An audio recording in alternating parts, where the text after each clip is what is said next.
ថៃចំណាយលុយ 6.5 លានបាតដើម្បីសាងសង់របងព្រំដែនបណ្ដោះអាសន្នប្រវែង 5 គីឡូម៉ែត្រ ទីក្រុងបាងកកទីបញ្ជាការកងទ័ពភូមិន្ទថៃបានចាប់ផ្ដើមរៀបចំសាងសង់របងព្រំដែនបណ្ដោះអាសន្នដំបូងមករបស់ប្រទេសតាមបណ្ដោយព្រំដែនកម្ពុជាថៃប្រវែង 5.1 គីឡូម៉ែត្រដោយអះអាងថាមានគោលបំណងទប់ស្កាត់ការឆ្លងដែនខុសច្បាប់ដូចជាល្បែងស៊ីសងការឆបោកជាដើមដំណាក់កាលដំបូងនឹងចាប់ផ្ដើមក្នុងស្រុកអរញ្ញប្រទេសខេត្តស្រះកែវនៅជិតបង្គោលព្រំដែនលេខ 50 និង 51 ដោយចំណាយថវិកាចំនួន 6.5 លានបាតនៃឆ្នាំសារពើ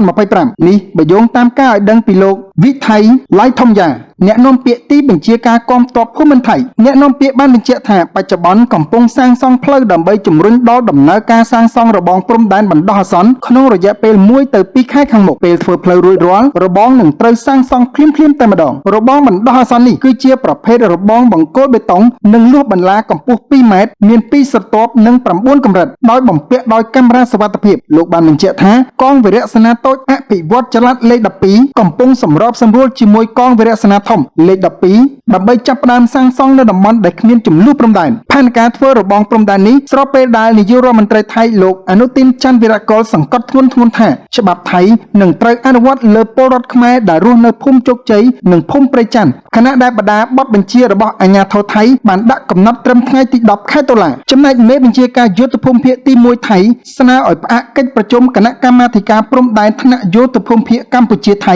OBC ដែលគ្រោងនឹងរៀបចំនាពេលខាងមុខប្រសិនបើកម្ពុជាគ្មានផែនការជំលៀសប្រជាជនចេញពីភូមិជោគជ័យនិងភូមិព្រៃច័ន្ទនោះទេនេះមានន័យថាមេបញ្ជាការយុទ្ធភូមិភាគទី 1 របស់ថៃចង់ឲ្យកម្ពុជាលើកយកផែនការជំលៀសពលរដ្ឋចេញពីភូមិជោគជ័យនិងភូមិព្រៃច័ន្ទបញ្ចូលទៅក្នុងរបៀបវិរៈនៃកិច្ចប្រជុំ OBC នាពេលខាងមុខបើមិនដូច្នេះទេមេបញ្ជាការភូមិភាគ 1 របស់ថៃស្នើពន្យាពេលកិច្ចប្រជុំរហូតដល់កម្ពុជាលើកយកបញ្ហានេះមកពិភាក្សាលោកអ៊ុំរាត្រីអភិបាលខេត្តបន្ទាយមានជ័យនៅថ្ងៃទី 9 ខែកញ្ញាក៏បានផ្ញើលិខិតតវ៉ាប្រឆាំងដាច់អហង្ការទៅរដ្ឋាភិបាលស្រះកែវរបស់ប្រទេសថៃបន្ទាប់ពីអាជ្ញាធរខេត្តស្រះកែវរបស់ថៃបានដំឡើងបដាពីបទបញ្ជាត្រូវអនុវត្តផ្តន្ទាទោសលើពលរដ្ឋខ្មែរដែលរស់នៅក្នុងភូមិជោគជ័យនិងភូមិព្រៃច័ន្ទនៅក្នុងឃុំអូបជ័នស្រុកអូជ្រៅខេត្តបន្ទាយមានជ័យរដ្ឋាភិបាលខេត្តបន្ទាយមានជ័យបានបញ្ជាក់ទៅភាគីថៃថារដ្ឋាភិបាលស្រះកែវមិនមានសមត្ថកិច្ចកំណត់ព្រំដែននិងអនុវត្តច្បាប់នៅក្នុងស្រុកថៃរបស់ខ្លួនមកលើសហគមន៍កម្ពុជាដែលបាននឹងកំពុងរស់នៅ